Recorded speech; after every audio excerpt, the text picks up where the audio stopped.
Olá, meus amigos, minhas amigas, vamos para mais uma aula de arquivologia e nessa aula a gente vai abordar o assunto teoria das três idades, né? Ou também chamado ciclo vital dos documentos. Antes de começarmos o conteúdo, quero chamar a atenção de vocês que é o seguinte: este assunto, teoria das três idades, para aquele aluno que gosta de estudar com base em estatística, dou uma informação estatística importante. É o assunto mais cobrado por todas as bancas de concursos aí, pode ter certeza disso, cara. Então é o seguinte, ó, a teoria das três idades é o assunto mais cobrado em todas as bancas de concursos. Se no seu edital constar ainda a teoria das três idades, você pode ter certeza absoluta que, no mínimo, uma questão estará lá na prova. Por quê, professor? Porque o assunto, a teoria das três idades, é um dos alicerces de toda a gestão da arquivística dos órgãos da arquivologia, muito importante. E uma informação aí de motivação para vocês, é um assunto muito fácil, né? Ou seja, olha só, teoria das três idades, é o nome da matéria, ou ciclo vital dos documentos. O que é vital? Vida, ou seja, a vida dos documentos. Nós temos quantas fases? 3 fases. A teoria das três idades. Tem quantas idades? 3 idades. Pronto. Este é o assunto aí que é mais cobrado. Primeira idade é a idade corrente, né? Depois você tem que... Segunda idade é a idade intermediária e depois o permanente. Então, arquivos correntes, arquivos intermediários e arquivos permanentes. Isso que nós iremos estudar. Bacana? Então, vem comigo, uma aula curta, uma aula importante, uma aula que você tem toda a obrigação de saber e torcer para que este assunto seja cobrado em prova, porque você não vai errar. É muito fácil, você vai entender a lógica do ciclo vital dos documentos. Ou seja, está comparando o seguinte, que os documentos de arquivo, tá certo? Os documentos de arquivos, os arquivos documentais, nós temos o quê? 3 idades, tá? Primeira, segunda e terceira. Essa é a regra. Vem comigo aqui. Também conhecido como ciclo vital dos documentos, se caracteriza pelo processo de todo documento de arquivo passar por 3 idades distintas. Então, os documentos de arquivo passam por quantas idades? 3. Por isso que é a teoria das 3 idades, né? Primeira idade, que é chamada arquivos correntes. Temos a segunda idade, que é chamada de arquivos intermediários, que é a segunda idade, e finalmente nós temos aí a terceira idade, que são os arquivos permanentes, né? Então, primeira, segunda e terceira idade. Eu já vi muitas questões de concursos que o examinador foi bastante tranquilo aí com o candidato. Quais são as 3 idades dos ciclos vitais dos documentos? Ó, correntes, intermediário e permanente.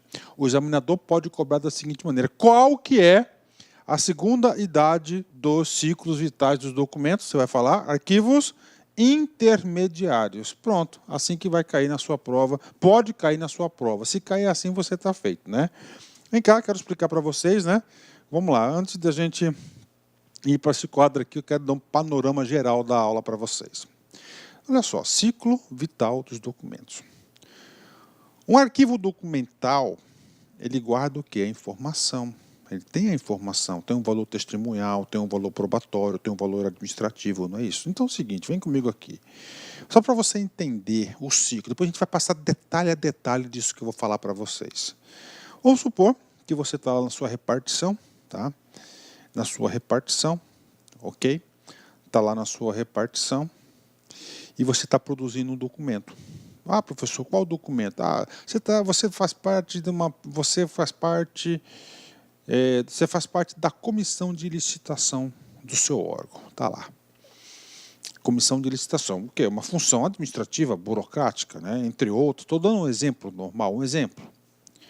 E aí é o seguinte, você está fazendo ali, você está ali, aí você recebeu o comando do seu secretário, tá certo? Secretário de Estado, secretário do município ou do ministro, para você realizar um certame licitatório.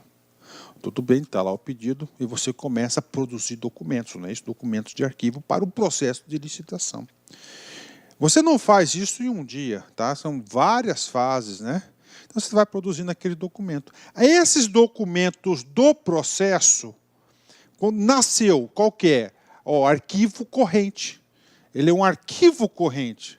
A formação desse documento, então você coloca lá o documento que deu aí, tá, ensejou aí o nascimento dele, foi o pedido, a solicitação do seu superior, do secretário de Estado, do município ou do ministro, que você realize o quê? Que você realize o processo licitatório, né? Então ele está em quê? Em plena atividade de produção de conhecimento. Esse documento aqui, ele tem valor administrativo. Então, ele tem que ficar o quê? Próximo de quem produziu. Isso aqui são os arquivos correntes, né? Está lá. Aí depois tem o certame. Você marca lá o dia da abertura das propostas, por exemplo. Depois você tem um julgamento, homologação, tem os recursos e assim por diante. E depois a adjudicação da licitação. Então, todos esses documentos referentes têm que ficar o quê? Esses são chamados arquivos correntes, né? Vamos supor, passados aí 2 anos, está lá o processo de licitação, você não está tendo mais acesso, não está tendo fluxo de consulta a esse processo de licitação. O que acontece com ele? Até para fins de... Então, o arquivo corrente, voltando um pouquinho, para fins de eficiência, economicidade, objetividade, ele fica no local de sua produção. Aí depois, lá na sua repartição, você é presidente de licitação, você tem outros processos licitatórios, passados 2 anos. Esse processo que você fez do exemplo, você não está tendo muito acesso a ele. Aí você vai transferir para o arquivo central do órgão. Ele está lá, né? Ele está lá. Ele vai para o arquivo intermediário, lá no arquivo intermediário. Então, ele é chamado de semiativo. Por que ele é semiativo? Porque tem uma legislação, por exemplo, que todos os processos de licitação têm que ficar guardados por 50 anos, né? Tem que ficar guardados por 50 anos por órgão. Está lá. Por quê? Vai daqui 10 anos, tem que ter uma consulta a esse processo de licitação. Aí você vai lá, então ele tem o quê? Semi-ativo. Por que semi? Porque ele não está em plena atividade, ainda funcional, administrativa, mas ele tem um pouquinho. Então é chamado, então tem valor o quê? Administrativo também. Ele está na guarda. Ele saiu do corrente por quê? Porque não precisa mais estar ali. Lá tem outros processos para o gestor se concentrar.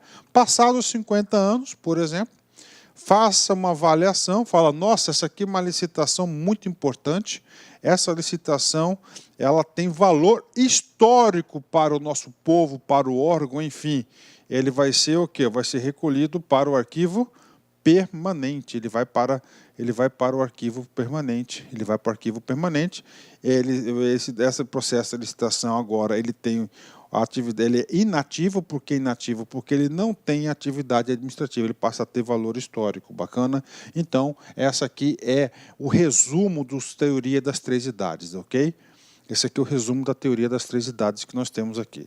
Então, arquivo corrente, ativo, está em plena atividade de vida, tem valor administrativo. Arquivo intermediário é o semiativo, valor administrativo. E nós temos o arquivo permanente inativo que tem valor histórico. Bacana? Ou seja, na teoria, tá certo? Na teoria das 3 idades, nós temos 3 ciclos. E os documentos podem ter 2 valores, questão de prova, valor administrativo, arquivo corrente e arquivo intermediário, e valor histórico, somente o quê?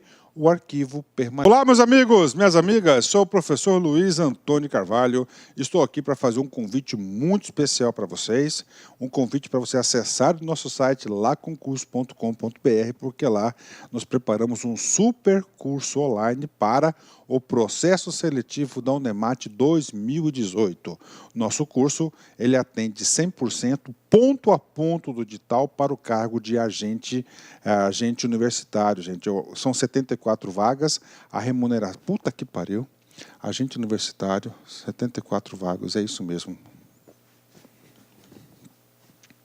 Olá, meus amigos, minhas amigas, sou o professor Luiz Antônio de Carvalho e com muito prazer, muita satisfação, estou aqui para apresentar a nossa super proposta pedagógica para o processo seletivo da Unemate 2018. É isso mesmo, edital publicado, edital na praça. A Unemate está fazendo aí um processo seletivo para 74 vagas para o cargo de agente universitário, e nós aqui da Lá Concursos, nós preparamos um super curso online, são mais de 120 aulas para este concurso, aliás, para esse processo seletivo, tá certo? Ponto a ponto digital, super atualizado. Você sabe quanto custa o investimento? Você vai nem acreditar. Apenas 10 parcelas de R$30, são 75 dias de acesso, você pode assistir quantas vezes quiser e na hora que desejar.